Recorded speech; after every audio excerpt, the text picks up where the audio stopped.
오늘은 6.25 한국전쟁 73주년을 맞이하는 날입니다.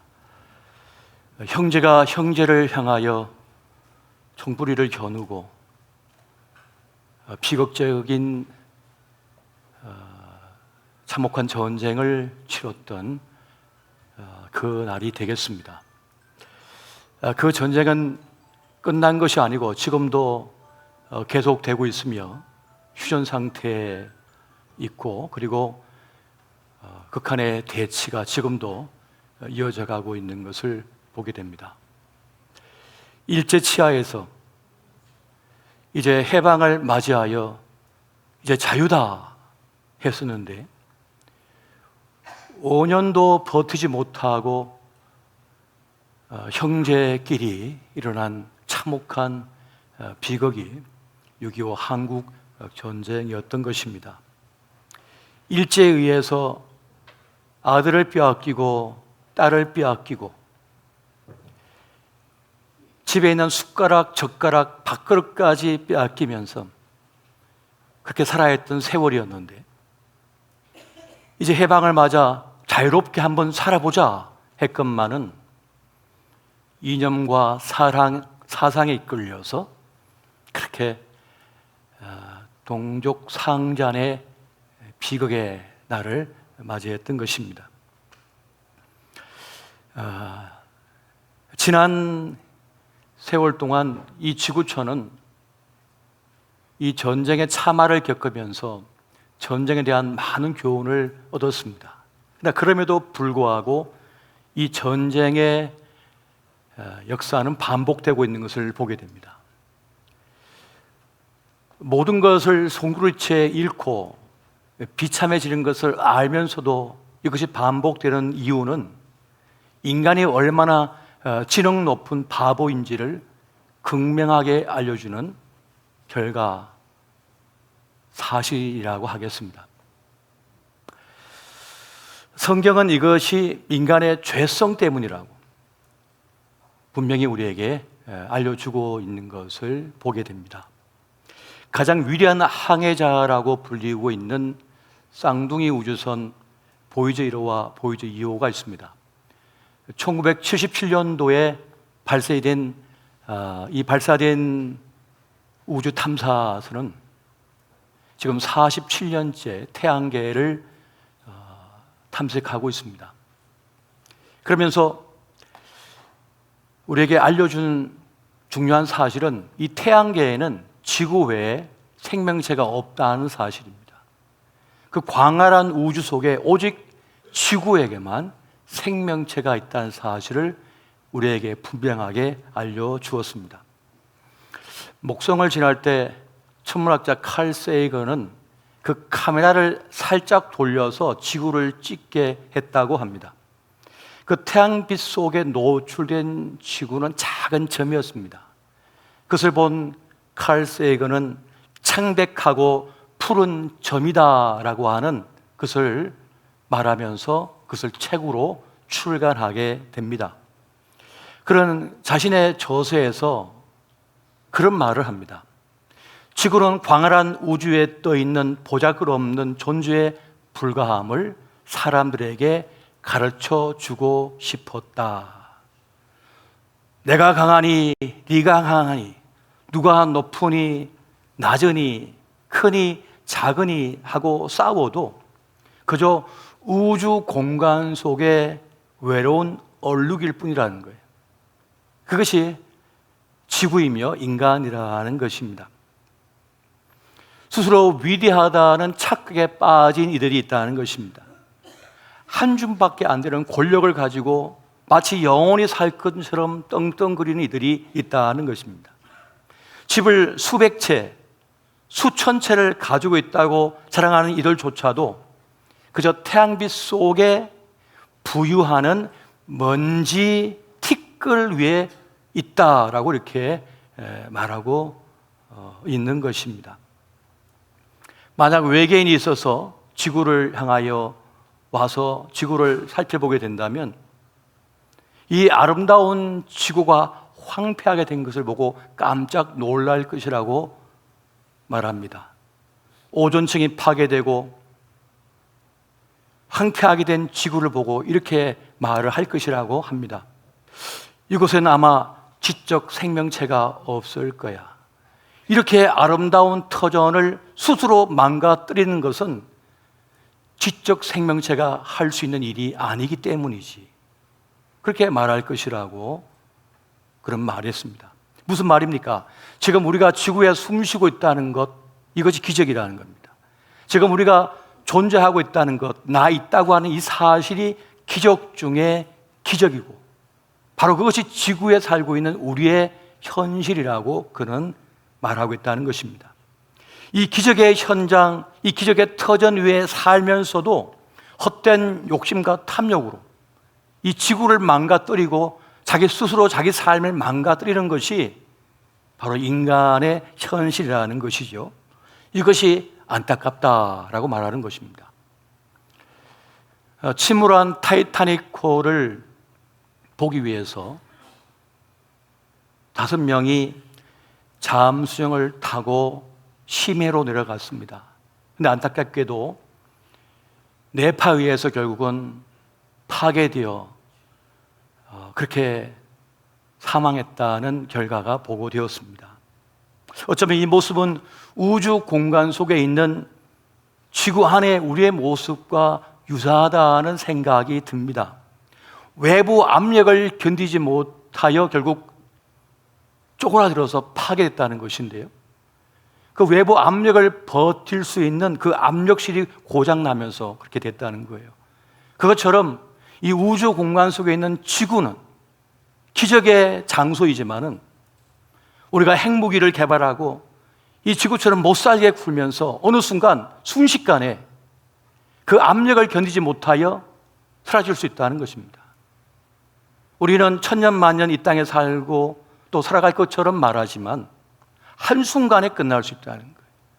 요한계시록에 있는 그 말씀이 당장이라도 성취될 수 있다는 것을 지금 우리에게 말해줄 수가 있다는 것입니다. 그렇게 오랜 세월 공부했습니다. 1년도 아니고 2년도 아니고 10년, 20년, 30년을 공부합니다. 다 잘 살고 싶어가지고 그렇게 아침, 저녁, 밤 쉴 새 없이 달려왔습니다. 잘 살고 싶어서 그렇게 모진 고생을 했습니다. 자식들 잘 살리기 위해서. 근데 한순간에 사라질 수 있다는 거예요. 이것이 우리의 운명이 될 수도 있다는 사실입니다.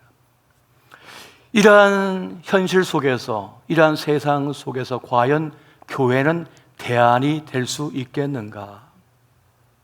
저는 한동안 교회의 존재의 이유, 우리 그리스도인들이 존재해야 할 이유에 대해서 한번 깊이 묵상해 봤습니다. 그런데 우리 한국 교회와 오늘날의 그리스도인들의 모습을 보면서는 실망감과 암담함 속에 빠져들 수밖에 없었습니다. 오늘날 한국 교회를 대표하는 것처럼 보이는 교회들과 목회자들의 모습을 보면 과연 예수와 무슨 상관이 있는가 하는 생각이 듭니다. 저 교회가 예수와 무슨 상관이 있는가? 그들의 말이 예수와 무슨 상관이 있는가 하는 생각이 들 때가 참 많았습니다. 예수를 따르는 사람들의 모습, 예수를 따라 산다는 사람들의 모습이 겨우 그것인가 하는 생각이 들 때가 많았습니다. 저 또한 마찬가지입니다. 지난 기독교 역사를 한번 살펴보게 되면 실망의 연속입니다. 세계 교회사를 공부하면서 참 당혹스러웠던 것 가운데 하나는 예수 믿는다고 하는 이들이 이렇게 실망스러운 모습을 보일 수가 있는가 하는 생각을 가질 때가 많았습니다. 십자군 전쟁은 하나님의 성전이라고 하는 말을 쓰고 있습니다만은 사실은 깊이 파고 들어가 보면 개인의 탐욕과 정치, 야망꾼들의 탐욕에 의하여 벌어진 사륙이었습니다. 사륙. 하나님의 이름으로라고 하는 거룩한 광야를 포장시킨 사업이었던 것입니다. 얼마나 많은 이들이 죽어갔는지 몰라요. 종교의 이름으로 말이죠. 종교 개혁으로 촉발된 구교와 신교의 전쟁은 30년 전쟁으로 이어졌습니다. 그 30년 전쟁 동안 얼마나 많은 사람들이 죽어갔는지 몰라요. 어떻게 예수 이름을 가진 사람, 십자가를 가슴에 새긴 사람들이 그렇게 끔찍한 일을 저질 수가 있는가? 이러한 경험을 하면서 많은 이들은 신앙에 대한 깊은 회의를 가지게 되었습니다. 그들의 확신에 찬 믿음이 얼마나 잔인할 수 있는지, 얼마나 끔찍할 수 있는지, 인간이 얼마나 바닥으로 내려갈 수 있는지를 극명하게 보여준 역사적 사건들이었습니다. 그래서 그 반대적으로 일어난 것이 계몽주의였습니다. 믿음이 아니다, 신앙이 아니라 사람은 이성과 합리로 살아야 된다. 저 종교의 어둠 속에 있는 이들을 계몽시켜야 돼. 빛을 비추어서 깨닫게 해줘야 된다. 그것이 바로 계몽주의였던 거죠. 이성과 합리로 살 때 제대로 살 수 있다고 하는 것을 사람들은 주장하기 시작했습니다. 그러는 가운데 산업혁명을 마주했고 자본주의 체제가 들어오게 됩니다. 놀라운 산업의 발전을 이루면서 또 과학과 의학의 발달은 그런 생각을 가지게 했습니다. 낙관론을 가지게 해서 이 세상 속에 우리는 유토피아를 만들 수 있을 것이다. 이 땅에 유토피아를 만들 수 있다고 생각을 했어요. 하지만 1차, 2차 세계대전을 통하여 인간이 얼마나 끔찍한 존재인지를 경험하게 되었습니다. 그 인간에 대한 낙관론은 절망으로 바뀌어지게 되었습니다. 그러면서 더 깊은 신앙의 회의감 속에 빠져들게 되었습니다. 신은 죽었다. 하나님은 죽었다. 하나님이 있다면 과연 이런 일이 벌어질 수가 있겠는가? 그 유대인들을 아우슈비츠 수용소에 집어넣어서 가스실에 보내서 그렇게 매일 죽일 수가 있는가? 그 사람 몸에서 나온 기름을 가지고 탱크를 굴리고 그 머리카락을 가지고 침대를 만들고 그 사람들의 살갗을 가지고 비두를 만드는 것이 과연 이것이 인간의 할 짓인가? 신은 죽었다라고 하는 깊은 신앙의 회의감 속에 더 빠져들게 되었습니다. 그때 희망의 신학자 몰트만이라고 하는 사람이 등장합니다. 그런 이 신앙의 위기, 믿음의 위기, 신학의 위기 속에서 비탄에 잠긴 사람들에게 십자가에 달리신 하나님이라고 하는 그러한 신학 논조를 가지고 선포하기 시작합니다. 그가 십자가에 달리신 하나님이라고 하는 그런 논리를, 그런 신학 메시지를 전하게 되었던 이유는 엘리 위젤이라고 하는 사람이 쓴 책을 읽으면서입니다. 엘리 위젤은 나치 수용소에서 생존한 사람이었습니다. 엘리 위젤은 자기가 겪었던, 몸소 겪었던 그 수용소의 끔찍함을 책으로 써서 고발하게 됩니다. 하루는 거친 노동에 시달린 이 유대인들이 숙소로 돌아가고 있었습니다. 그런데 저곳에서 바람길에 뭔가 흔들리고 있는 거예요. 저게 무엇인가 하고 봤더니 수용소에 갇혀있던 세 사람이 교수형에 처해져서 바람에 흔들리고 있었던 거예요. 그런데 중앙에 달린 아이는 아직 어려서 몸무게 때문인지 죽지를 않고 발버둥을 치고 있는 거예요. 그 모습을 보면서 모두가 머리를 숙이며 애도했습니다. 그 비참한 죽음을 애도한 것이었습니다. 그때 옆에 있는 한 사람이 그런 말을 합니다. 지금은 하나님은 어디 계시는가? 지금 하나님은 어디 계시는가? 그때 엘리 위젤의 그 마음속에 하나님의 음성이 들려오기 시작합니다. 하나님은 저들과 함께 달려 있으시다. 하나님은 저들과 함께 고통당하고 계신다. 이것이 그의 귓가에 들려오게 됩니다. 그렇게 기록한 그의 기록을 보고 몰투만은 그렇다. 하나님께서는 우리와 함께 고난당하시고 하나님은 우리와 함께 죽으시고 주님 우리와 함께 그 절망의 자리에 계시다라고 하는 신학을 전개해 가면서 다시 신앙을 일으켰던 그런 역사를 보게 됩니다. 오늘 우리가 살아가고 있는 이 세상은 어떻습니까? 우리가 살아가고 있는 이 세상은 이제 더 이상 어떤 이념이나 사상을 쫓지를 않습니다. 어떤 숭고한 가치를 위하여 자신을 버리는 그런 시대는 지났습니다. 오로지 자기의 번영과 자기의 확장에만 관심 있는 시대를 살아가고 있습니다.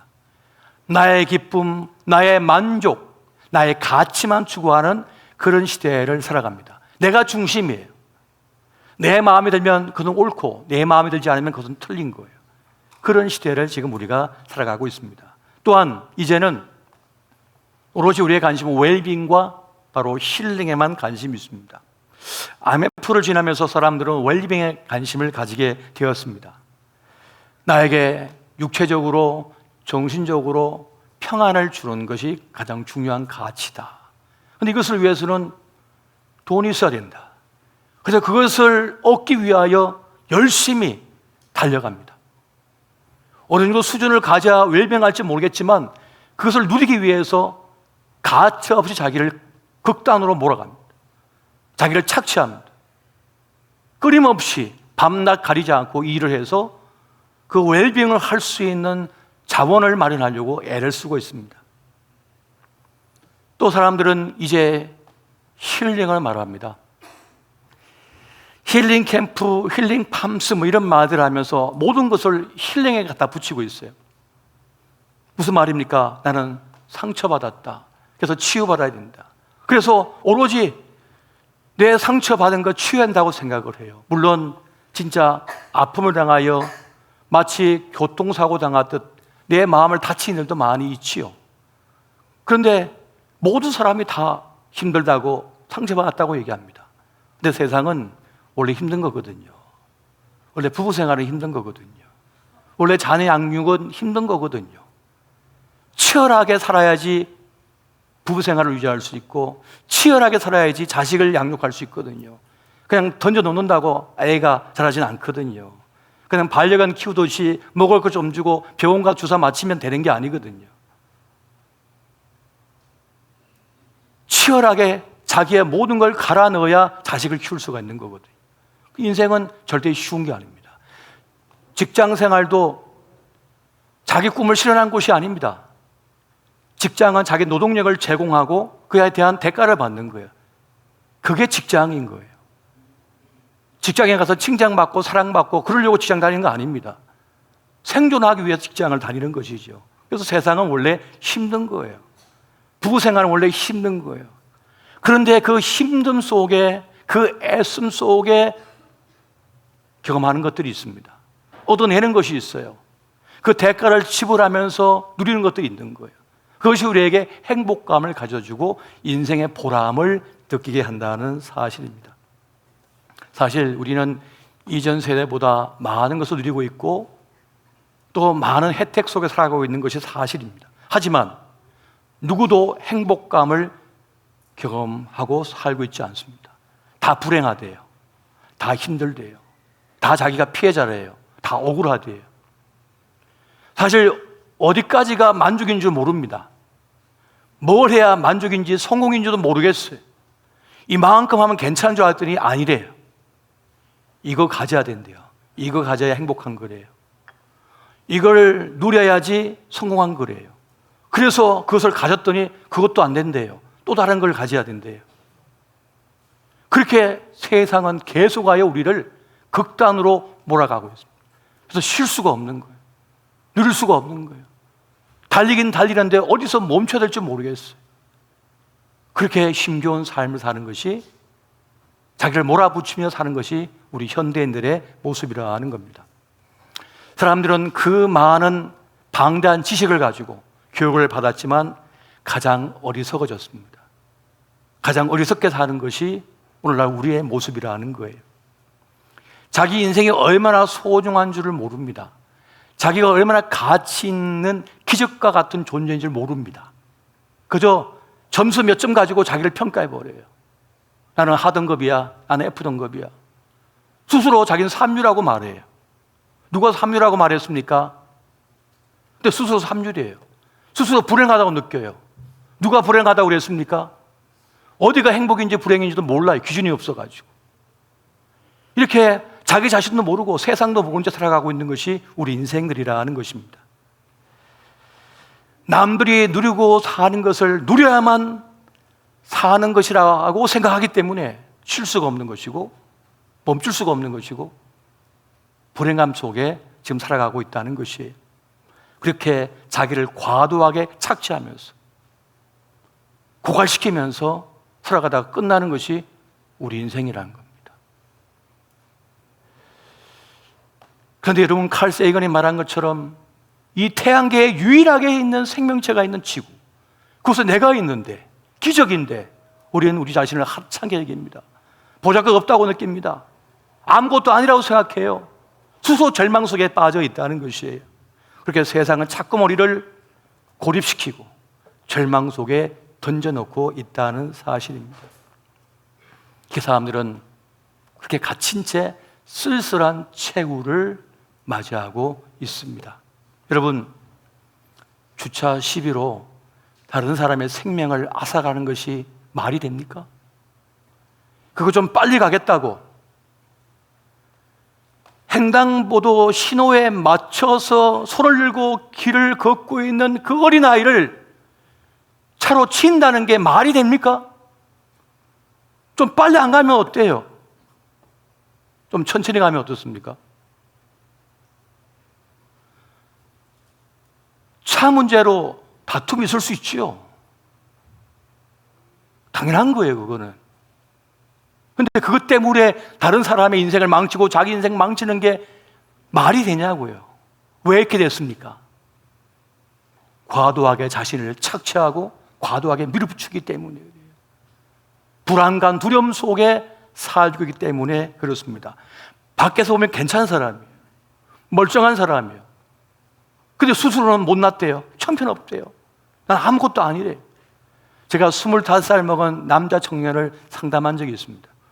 근데 그가 뭐라고 하냐면, 목사님, 저는 10번 성형수술을 했대요. 이제 보니까 진짜 그 영화배우 정우성을 닮았어요. 그러면서 자기 원래 사진을 딱 보여주면서 많이 닮아가죠? 그렇게 얘기하는 거예요. 똑같이 되는 게 자기 꿈이래요. 너무 마음이 안타까웠습니다. 원래 사진도 괜찮았거든요. 자기 개성을 가지고 아버지, 어머니가 준 모습을 갖고 있는 그 모습이 좋았거든요. 근데 지금은 아무것도 안 해요. 이것도 아니고 저것도 아니고 이상한 사람이 됐더라고요. 그래서 제가 너 인생을 살라라고 얘기했어요. 너 스스로도 괜찮은 사람인데 왜 다른 사람 인생을 갖다가 닮아가려고 그러냐? 네 인생을 스스로 살라라고 상담했던 적이 있습니다. 여러분, 오늘 우리 교회와 우리가 우리 시대의 대안이 될 수 있습니까? 근데 주님께서는 말씀하시기를, 그래, 나는 너희를, 교회를 우리 시대의 대안으로 삼았다라고 말씀하시는 것 같습니다. 그러면서 말씀하시기를, 너는 세상을 따르지 말고 나를 따라오너라라고 말씀하신 것 같습니다. 나는 길이요 진리요 생명이라고 말씀하신 주님, 그 주님께서 말씀하시기를, 나를 따라오려거든 자기를 부인하고 자기 십자가를 짊어지고 나를 따라올 것이니라 라고 말씀하신다는 거예요. 내 생각, 내 판단, 내 결론 다 내려놓고 그저 주님 믿고 주님을 따라가면 된다는 것입니다. 할렐루야.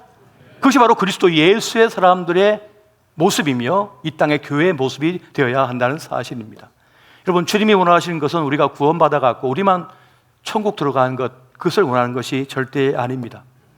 인간이라고 하는 존재가 얼마나 아름다울 수 있는지, 얼마나 숭고한 가치의 삶을 살 수 있는지를 우리의 삶을 통하여 보여주고, 그리고 그 영혼들도 그러한 삶을 살 수 있도록 도와주는 것, 이것이 바로 우리의 사명이며 교회의 사명임을 여러분 기억하시기 바랍니다.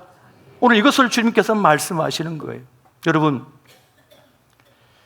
주님 앞에서 이제 여러분의 생각과 판단을 또 세상의 것들을 다 내려놓으십시오. 그저 주님께서 어떻게 이끄실지 모르지만 그냥 주님께서 인도하신 따라가면 된다는 사실입니다. 여러분, 몇 년 전에 개봉한 영화 중에 Don't Look Up이라고 하는 영화가 있었습니다. 그 뜻은 뭐냐면 위를 쳐다보지 말라, 이런 뜻입니다. 혜성이 어느 날 지구를 향하여 날아오게 됩니다.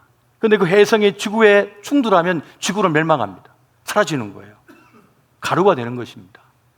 천문학자가 이것을 발견하고 세상에 알리고자 합니다. 그런데 경제학자들이 입을 틀어막습니다. 왜? 그게 알려지면 자기 회사 주가가 내려가고 회사가 망할 것 같아서. 정치가들에게 얘기했더니 또 입을 막으려고 합니다. 만약 그것이 알려지면 내 정치적인 위치가 흔들흔들할까 봐, 표가 떨어질까 봐 그의 입을 틀어막습니다. 그리고 이제 드디어 혜성을 맞게 됩니다. 위를 쳐다보지 마라. 위를 쳐다보지 못하게 하라. 근데 주님께서 뭐라 합니까? 눈을 들어 주를 보라. 눈을 들어 하늘을 보라고 주님께서 말씀하시는 거예요. 근데 세상은 너의 상체에만 집중해. 넌 여기만 집중하고 있어. 땅만 쳐다보고 살아. 땅만 쳐다보고 나아가. 그렇게 세상은 얘기하고 있는 거예요. 근데 주님께서 뭐라 합니까? 눈을 들어라.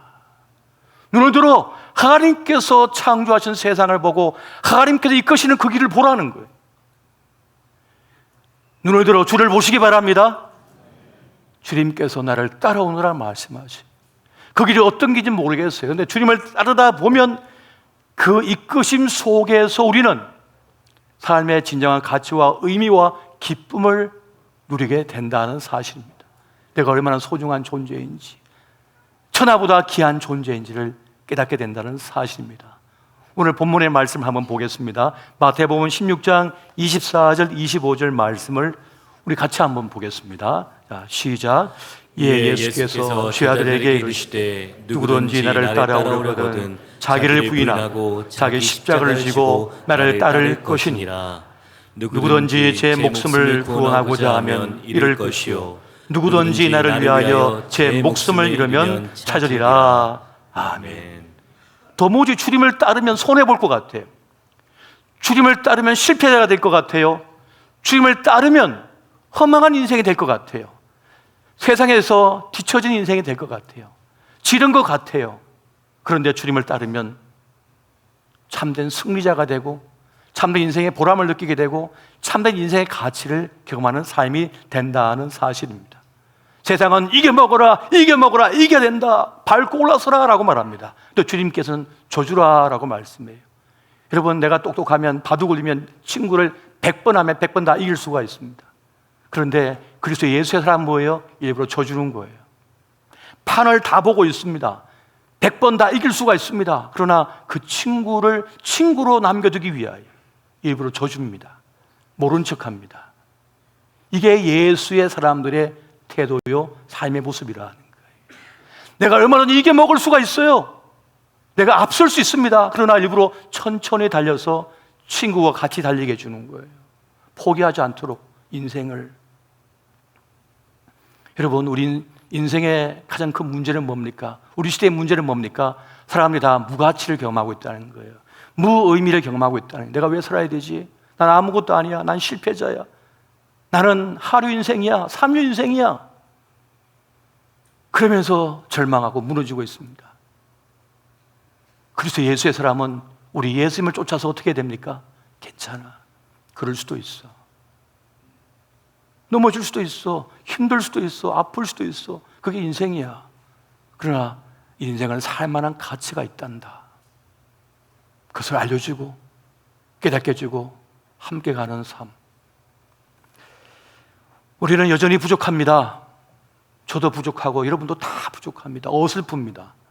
그러나 그럼에도 불구하고 주님은 우리를 통하여 하나님의 위대한 일들을 이루고자 원하십니다. 오늘 그 부르심 앞에 헌신하며 달려가는 저와 여러분 되시기를 예수 이름으로 축원드립니다.